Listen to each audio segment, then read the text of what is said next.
Oke teman-teman, balik lagi dengan saya Fikri Ridho. Seperti biasa saya ingin bereaction soal sepak bola Indonesia dan juga tanggapan komentar dari netizen soal sepak bola tanah air. So langsung saja kita simak, tapi sebelum itu jangan lupa untuk like, comment, dan subscribe, dan jangan lupa juga untuk nyalakan lonceng notifikasinya. Let's go.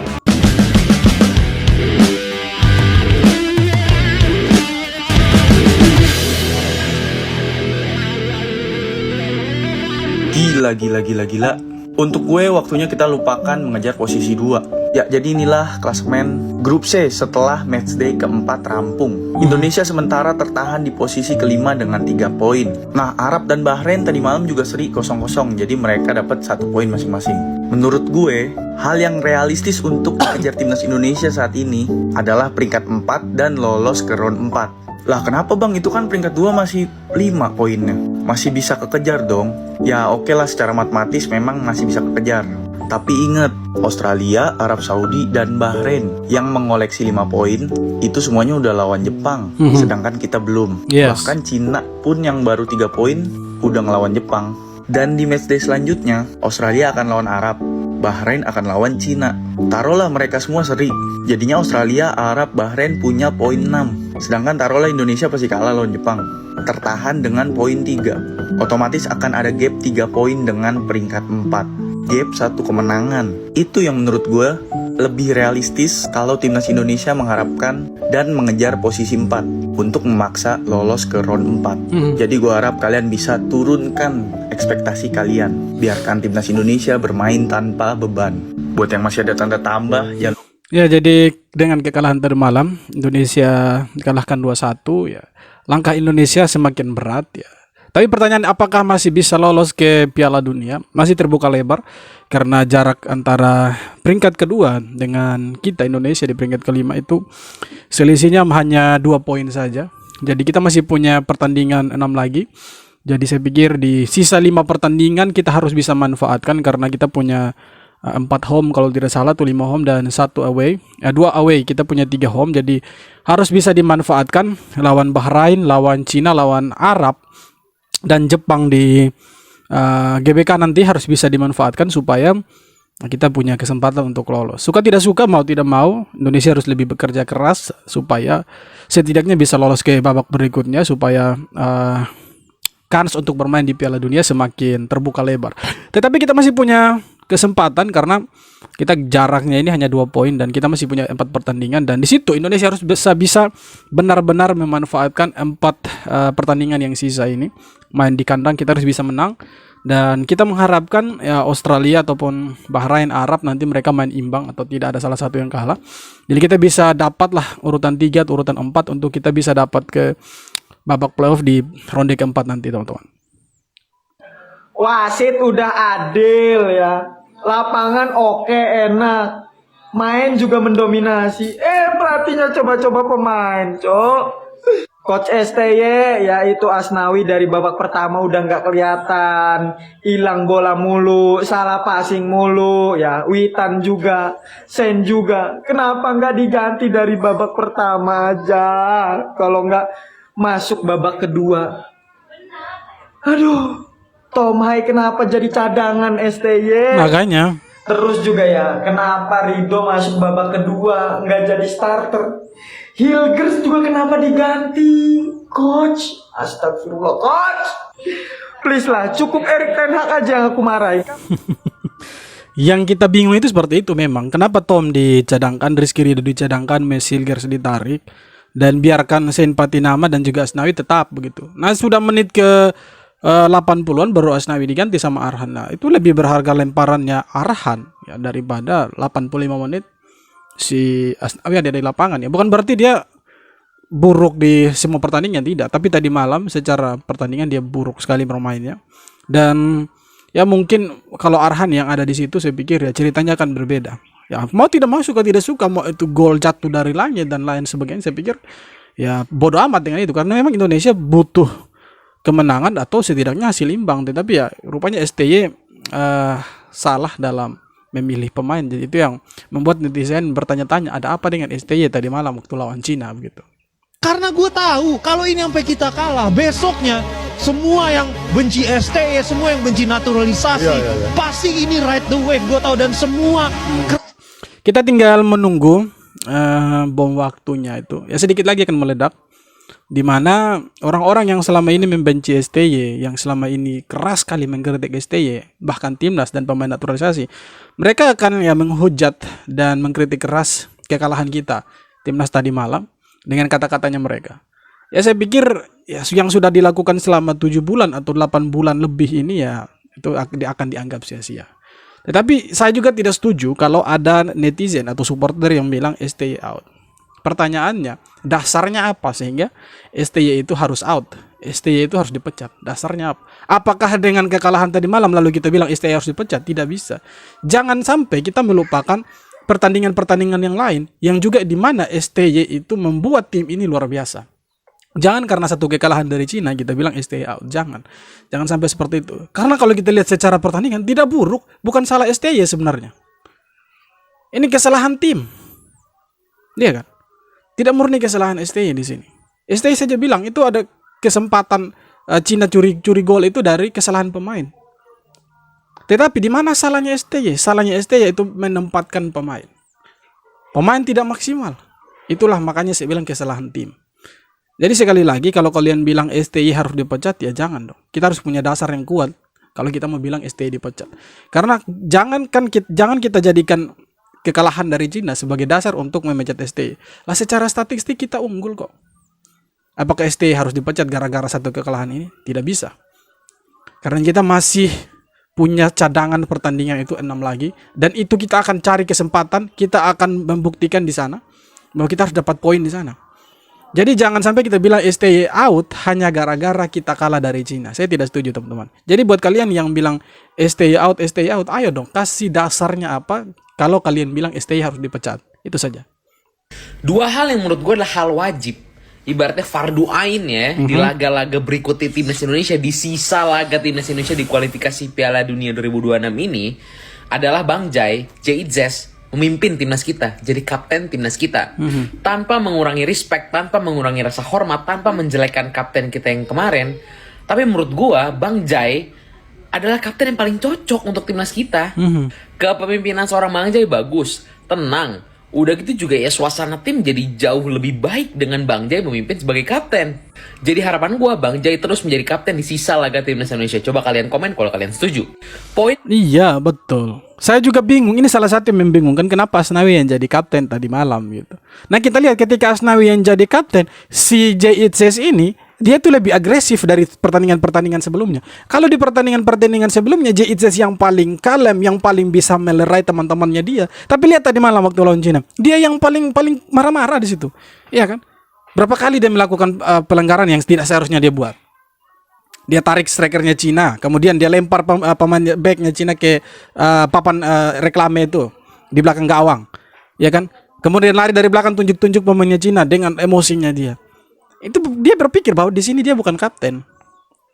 Jadi sesuka hatinya dia begitu, dia mau marah-marah mau apa dia suka-sukanya dia. Ditambah dengan tensi pertandingan yang tinggi, ya tambah meledaklah emosinya dia. Coba dia kapten tadi malam, saya pikir ya dia akan lebih tenang daripada lebih tenang dari yang sebelum-sebelumnya. Ya, walaupun sebelumnya dia sudah lebih tenang juga gitu. Tetapi lihat tadi malam dia lebih agresif, lebih marah-marah, lebih temperamental daripada pertandingan-pertandingan yang lain. Karena dia bukan kapten. Nah, ini pertanyaannya, kenapa bukan JITS yang jadi kapten? Toh dia jadi starter, kecuali kan dia cadangan. Kenapa Asnawi yang jadi kapten? Itu pertanyaannya untuk STY. Saya juga sih bingung. Kenapa ya pertandingan lawan Cina ini banyak yang aneh sih. Dan akhirnya kita dihukum dengan kekalahan 2-1 itu. China 2, Indonesia 1.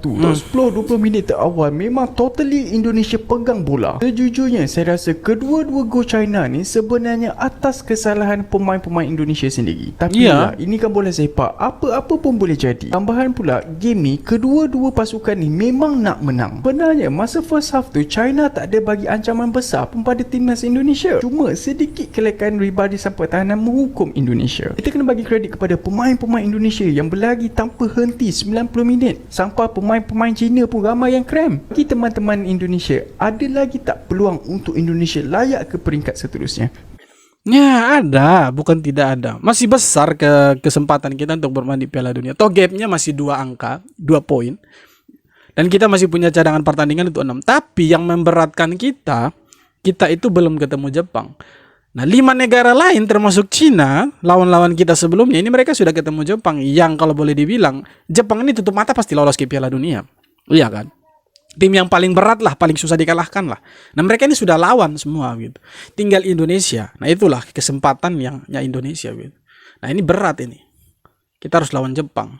Home away kita harus lawan mereka. Ya kecuali kita berbicara bodoh bahwa Jepang mau bermain mata dengan Indonesia, oke lah, kita punya kesempatan.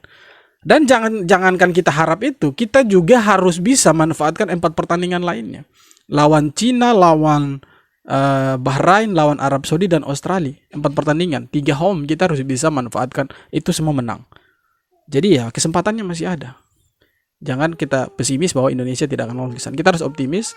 Dan pertandingan selanjutnya harus lebih baik dari pertandingan tadi malam. Tadi malam sudah baik, cuma kita kurang di tengah, kita kurang di finishing, dan back antar ya sesama backnya kita, si Mesilgers dan JIC itu gapnya jauh. Jadi itu yang membuat gol keduanya Cina itu tercipta tadi malam, teman-teman. Stay out, itulah beberapa kata-kata dari netizen yang dari kemarin guys ya. Seakan-akan kalau stay out itu adalah jawaban. Menurut aku orang-orang nggak ngerti bola ini apa yang gimana gitu ya. Padahal udah ngikutin bola dari lama masih bisa aja berkuar-kuar stay out gitu. Jelas-jelas kayak kita itu kayak apa namanya ya, kayak udah nggak ada harapan lagi ke Piala Dunia. Padahal harapan kita masih sangat besar. Kita itu masih punya 4 laga kandang itu sebenarnya. Masih kita berkandang lawan Arab, lawan Bahrain, lawan Jepang, lawan Cina. Masih ada 12 poin yang masih bisa kita perjuangkan sebenarnya gitu. Kayak udah pupus aja harapan kita, nggak ada harapan lagi gitu. Jangankan 3-4 besar ya guys ya, 2 besar aja kita masih ada kemungkinan besar bisa lolos gitu. Jadi apa sih masalah netizen ini kalau kalah sekali itu langsung stay out, nyalahin pemain? Apa yang kalian dapat dengan gitu? Bukannya malah mendukung pemain kita, malah menjatuhkan mental pemain kita. Kan timnas kita juga yang rugi hanya gara-gara egois kalian nggak bisa menahan kemarahan kalian gara-gara 1 pertandingan gitu. Kita belum pernah kalah. Apa yang kalian harapkan sebenarnya? Kita juara grup di grup C, peringkat 2 di grup C. Harus tahu juga dong kita ini di mana. Sepak bola kita ini baru berkembang 2 tahun ini, seakan-akan kita ini sangat superior gitu. Kalau kalah langsung menghujat pemain, itu yang dikesalkan oleh Justin Hubner juga sebenarnya ya. Kalau misalnya kalah, netizen langsung menyerang pemain. Kalau menang menyanjung setinggi langit. Come on lah, kita ini masih harapan kita masih sangat besar loh. Kalau supporter aja kayak gini dikit-dikit stay out, kalau kalah formasinya begini salah. Ya benar, STY itu mungkin melakukan kesalahan. Namanya juga manusia, pasti ada 1-2 kesalahan yang dilakukan. Tapi selama ini target STY selalu dia capai kok, selalu tercapai kok target STY apa yang diberikan oleh Pak Erick Thohir. Jadi kita tunggu aja lah. Toh kita masih akan berkandang 4 partai lagi kan. 3 dan peringkat 3 dan peringkat 4 itu masih terbuka lebar buat kita gitu. Jadi ya come on lah, kita juga harus tetap mendukung support pemain kita. Nggak usah menyerang IG pemain, nggak usah. Tidak usah, boleh mengkritik tapi jangan menghujat, itu saja. Boleh mengkritik dengan kata-kata yang membangun, yang positif, supaya mereka bisa belajar dari kesalahan-kesalahan di pertandingan tadi malam. Jangan kita bilang kau main jelek sampai keluarganya diserang, IG-nya diserang, segala macam diserang, itu jangan teman-teman. Kita ya boleh mengkritik tapi jangan mengkritik sampai membabi buta, jangan menghujat sampai membabi buta. Kita lupa bahwa kita harus mendukung mereka gitu. Hanya gara-gara satu pertandingan kita kalah. Jangan seperti itu. Kalau kita seperti itu ya berhenti dukung timnas. Masa kita hanya mendukung mereka pas mereka menang, sedangkan kalah kita hujat-hujat mereka. Jangan. Boleh mengkritik. Kita mengkritik yang positif saja, tapi jangan sampai menghujat mereka. Ayolah kita jadi netizen yang cerdas, yang pintar, supaya jangan kita mengkritik yang berlebihan lah. Nih kita maki-maki, kita hujat-hujat pemain, pelatih. Bolehlah kita mengkritik, tapi jangan sampai menghujat lah. Yang kita hujat itu Bahrain, wasit, kemudian ada konten kreator dari Bahrain yang hina kita tadi malam karena kita kalah 90+6 sama dengan 2-0, dia bilang kan. Nah itu yang harus kita serang, bukan pemain-pemain kita sendiri yang harus kita serang. Sebenarnya begitu teman-teman. Mengapa Shin Tae-yong sering ubah starting line up dan akhirnya blunder juga kan? Ini dia kata Shin Tae-yong. Timnas Indonesia sedang menghadapi laga putaran ketiga kualifikasi Piala Dunia.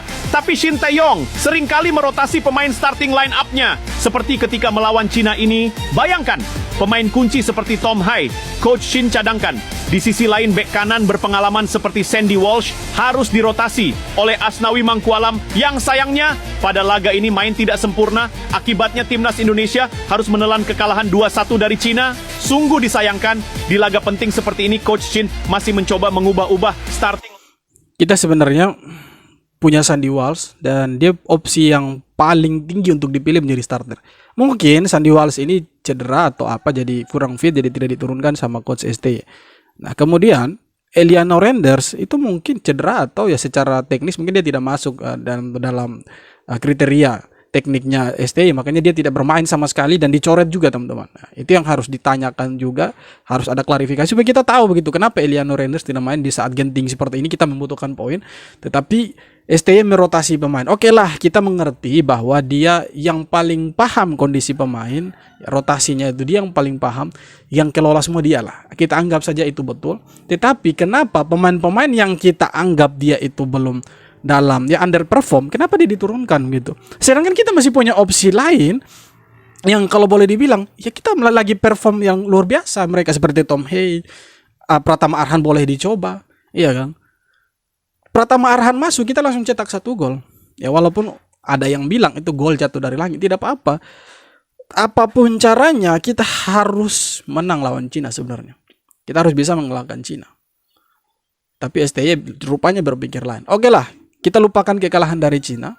Kita harus lihat nanti pertandingan lawan Arab Saudi dan juga Jepang.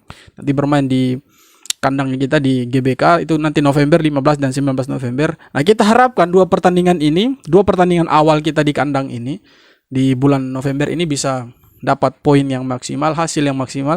Karena kalau sampai kita kalah lagi dan imbang di 2 laga ini, maka harapan kita untuk ada di posisi 2 bahkan itu sudah sulit. Kita bisa rebut posisi 3 dan posisi 4. Nah ini pun agak berat karena kita harus mengalahkan Bahrain atau tidak Cina di kandangnya kita, atau Arab Saudi di kandangnya kita. Dan ya itulah harapannya kita. Semoga Indonesia bisa menampilkan yang terbaik. Dan kalau kalian bilang STY out, saya tidak setuju karena ya, belum saatnya STY keluar sekarang. Kalau kalian bilang STY out hanya gara-gara dia rotasi pemain, kemudian tadi malam kalah lawan Cina, itu bukan alasan yang kuat STY harus dipecat. Karena kita harus lihat juga lawan Cina kita punya statistik itu luar biasa. Kita menguasai pertandingan dari awal sampai terakhir. Habis pertandingan kita yang kuasai, kita yang pegang pertandingan. Kemudian target-target lain juga dari PSSI kan itu terpenuhi sama STY. Kita sekarang ada di peringkat 27. Sedikit lagi kita akan masuk peringkat 100 besar. Nah kita harus lihat itu juga. Jangan karena gara-gara lawan Cina kita kalah. STY out tidak bisa. Itu bukan tolak ukur. STY harus dipecat atau out menurut kemauan kalian. Oke teman-teman. Sekian video kali ini. Terima kasih banyak sudah nonton video sampai akhir. Sekali lagi ayo kita dukung timnas. Dan jangan jenuh-jenuh kita dukung mereka. Mau kalah, mau menang, mau imbang. Kita harus tetap dukung mereka. Jangan kalau menang kita sanjung-sanjung. Kalah kita hujat-hujat mereka. Boleh mengkritik. Silakan mengkritik, itu haknya kalian. Tidak ada yang melarang, tetapi sekali lagi kritiklah dalam batas kewajaran. Jangan sampai membabi buta, mengkritik pemain, menghujat, menghina mereka, jangan. Terserah kalian mau mengkritik, itu haknya kalian. Oke? Kita jumpa lagi di video-video berikutnya. Hormat.